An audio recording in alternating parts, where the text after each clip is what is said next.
Bonjour et bienvenue dans la Minute Culturelle. Aujourd'hui, on va parler des jouets. Et pour commencer, on va Ça va, parler... tu t'amuses bien? Bah, comme vous aviez l'air très occupé par Super Park, j'essaye de sauver les meubles comme je peux. Ouais, bah ça reste notre émission, donc maintenant tu dégages. Dommage, j'avais fait des bonhommes qui ont plus de prestance que vous à l'écran. Commençons avec les Lego.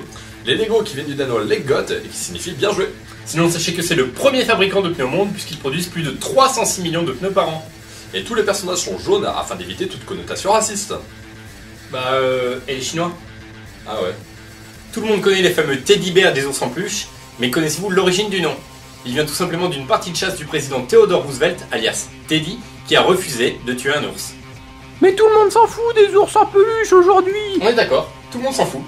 Le célèbre Rubik's Cube a été inventé par Emo Rubik, un professeur d'architecture qui avait donné ce cube en exercice à ses élèves. Et peu importe la position du cube, il est résolvable en 20 mouvements maximum. Le premier vibromasseur a été créé dans une clinique psychiatrique pour tenter de guérir les névroses des patientes, un peu comme on utilisait les électrochocs. Non mais on parle que des jouets, pour enfants. Bien évidemment, et on va encore faire une audience de merde parce que vous racontez que des trucs pour les gamins. Le premier distributeur de jouets au monde est la chaîne de restaurants McDonald's. Ils en distribuent plus de 1,5 milliard par an. Les Américains sont les champions des lois bizarres et l'une d'entre elles taxe les jouets ressemblant à des humains plus que les autres. Résultat, la firme Marvel a porté l'affaire devant un tribunal afin de défendre les jouets X-Men, en arguant que c'était des mutants et non des humains. Ils ont gagné. Et on peut parler des poupées? Oui, les poupées, tu peux. Ok, la poupée gonflable est une idée de Hitler, car il voulait pas que les soldats se reproduisent avec des femmes des pays envahis, et ainsi préserver la race aryenne. Plus du cul! Quoi encore? Et en parlant de poupées, sachez que c'est le jouet le plus ancien jamais retrouvé.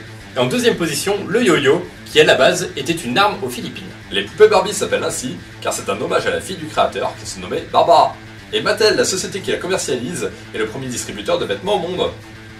Bah ouais, il en faut des vêtements pour habiller toutes ces poupées. Pour tous les fans de Kinder Surprise, sachez que vous ne pourrez pas en manger aux États-Unis car ils y sont interdits à cause des petites pièces qui risquent d'étouffer les enfants.